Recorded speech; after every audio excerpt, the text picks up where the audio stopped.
Alors,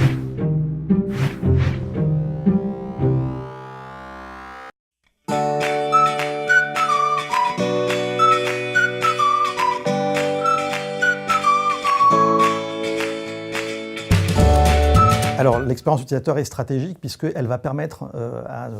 à ces acteurs de finalement arriver à se repositionner dans un écosystème qui a changé,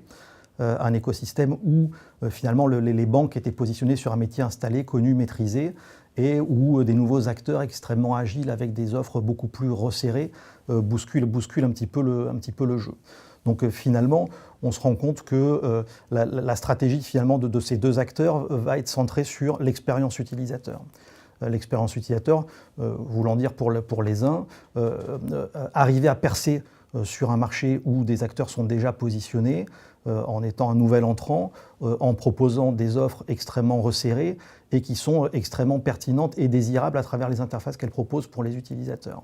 Face à ça, les banques qui réagissent et qui disent « Ok, mais nous, finalement, il faut qu'on arrive à créer des offres, des interfaces qui soient tout aussi séduisantes, tout aussi désirables, avec des offres peut-être également beaucoup plus resserrées, qui vont être mieux comprises par les consommateurs, de manière à rester dans la compétition et finalement à ne pas se faire petit à petit cannibaliser au fil du temps. Et donc on voit bien à travers ça que le challenge, c'est de dire comment j'arrive à séduire l'utilisateur. Et séduire l'utilisateur, ça veut dire concevoir des interfaces pour lui et finalement quasiment avec lui. Donc on est en plein dans la problématique de l'expérience utilisateur.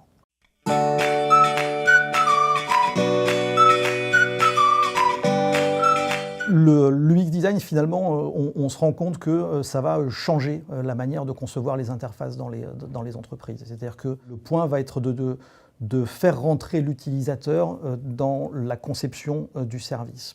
Donc ça va vouloir dire plusieurs choses. Ça va vouloir dire déjà l'écouter, comprendre la manière dont il utilise les services existants. Une fois qu'on a compris ça, ça veut dire arriver à travailler avec lui de manière itérative sur la nouvelle proposition de valeur qu'on va pouvoir lui faire.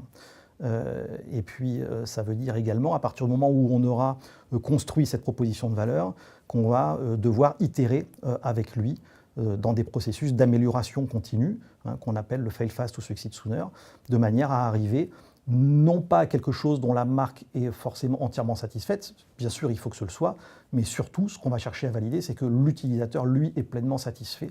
Et donc on va devoir valider complètement cette hypothèse avant de sortir le service. Là où dans l'ancien système, peut-être on faisait l'inverse, la direction métier, la DSI développaient un service et puis on le lançait en production en espérant finalement que l'adhésion de l'utilisateur soit au rendez-vous.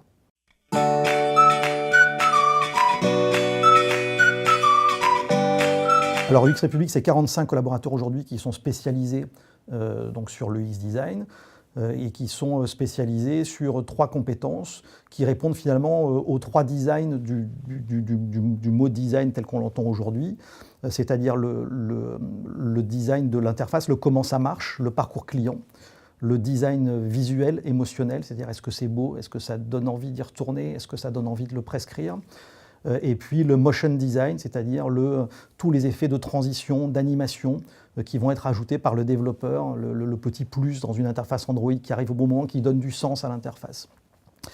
Donc c'est l'UX designer, c'est le directeur artistique, c'est le développeur front office qui vont travailler ensemble chez nos clients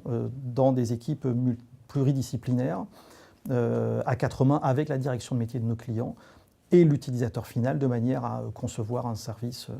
optimal pour l'utilisateur. Donc ça, c'est véritablement notre métier, c'est ce qu'on fait aujourd'hui pour une centaine de clients aujourd'hui qui sont les nôtres, dans une démarche où on forme, on coach. Donc on va faire les premiers projets avec eux, on va ensuite former les équipes à ces nouvelles méthodes de co-conception. Et puis ensuite, on a nos coachs qui vont intervenir quelques jours par mois ou par semaine de manière à maintenir ces méthodologies dans l'entreprise le temps qu'elles soient définitivement acquises.